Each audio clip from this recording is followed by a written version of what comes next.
Paulo Freire adalah seorang tokoh pendidikan Brasil dan teoretikus pendidikan yang berpengaruh di dunia. Lahir di Recife, Brasil, 19 September 1921.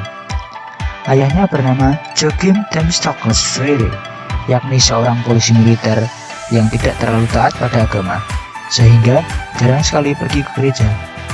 Sedangkan ibunya Aldetros Neves Freire beragama Katolik. Ibunya berasal dari Pernambuco, dan Freire dilahirkan dalam keluarga kelas menengah di Recife, Brasil.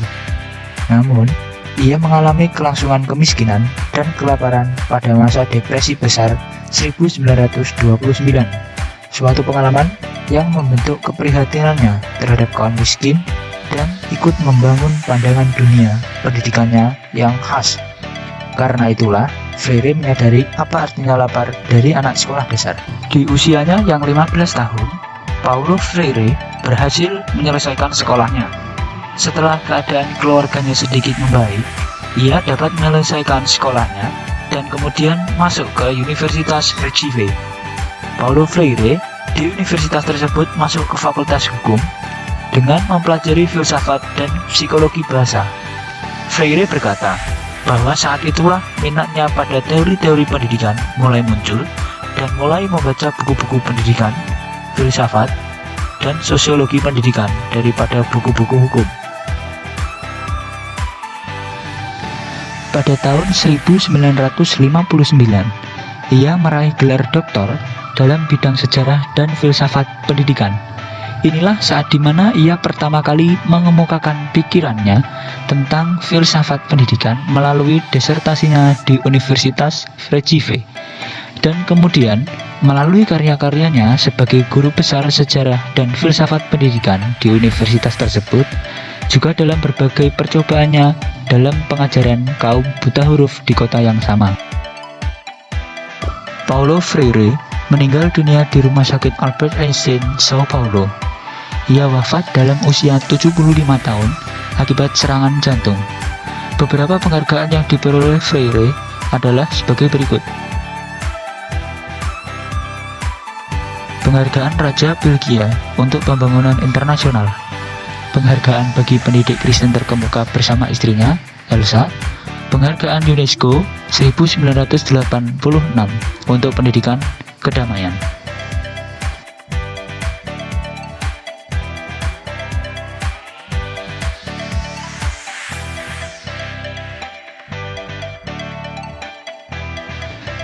Dikarenakan kegemaran Paulo Freire yang senang membaca buku-buku filsafat pendidikan, maka ia menyumbangkan filsafat pendidikan yang datang bukan hanya dari pendekatan yang klasik dari Plato, tetapi juga dari para pemikir Marxis dan antikolonialis.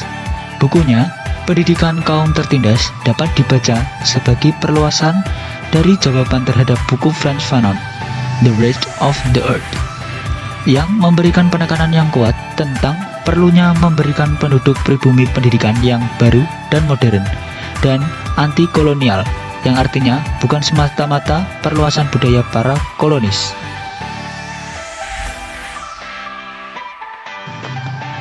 Pendidikan kritis, sebuah gagasan yang memang banyak dipengaruhi oleh Freire, merupakan suatu bentuk kritisisme sosial yang semua pengetahuannya pada dasarnya dimediasi oleh linguistik yang tidak bisa dihindari secara sosial dan historis. Individu-individu secara berkelompok berhubungan dengan masyarakat yang lebih luas melalui tradisi mediasi, yaitu lingkup keluarga, teman, agama, sekolah formal, budaya pop, dan sebagainya.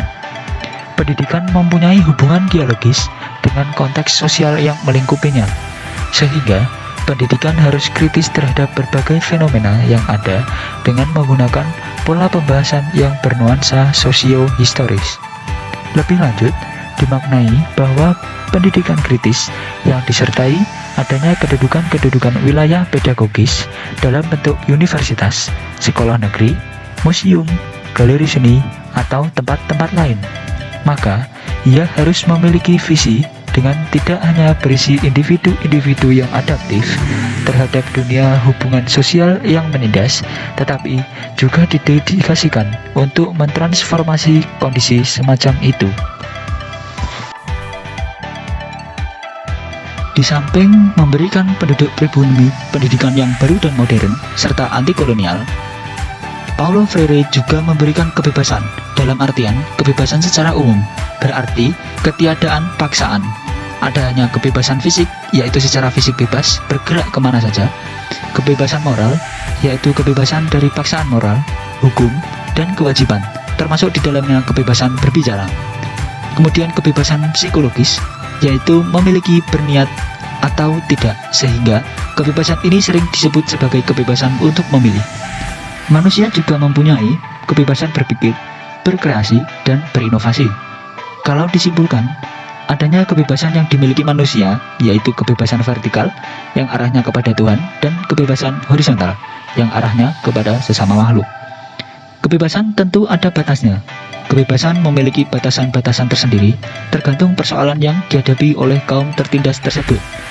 Karena jika kebebasan tidak diiringi dengan batasan-batasan tertentu, justru akan berbenturan dengan hak-hak orang lain yang pada akhirnya akan menimbulkan anarkisme.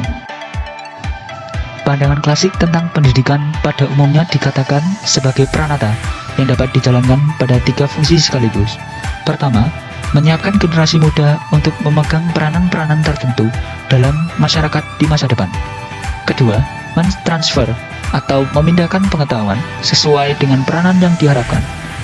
Ketiga, mentransfer nilai-nilai dalam rangka memelihara keutuhan dan kesatuan masyarakat sebagai prasyarat bagi kelangsungan hidup atau survive masyarakat dan peradaban. Oleh sebab itu, kesadaran kritis menjadi titik tolak pemikiran pembebasan Freire. Tanpa kesadaran kritis rakyat bahwa mereka sedang ditindas oleh kekuasaan, tak mungkin pembebasan itu dapat dilakukan. Karena konsep pendidikan Freire ditujukan untuk membuka kesadaran kritis rakyat melalui pemberantasan buta huruf dan pendampingan langsung di kalangan rakyat tertindas.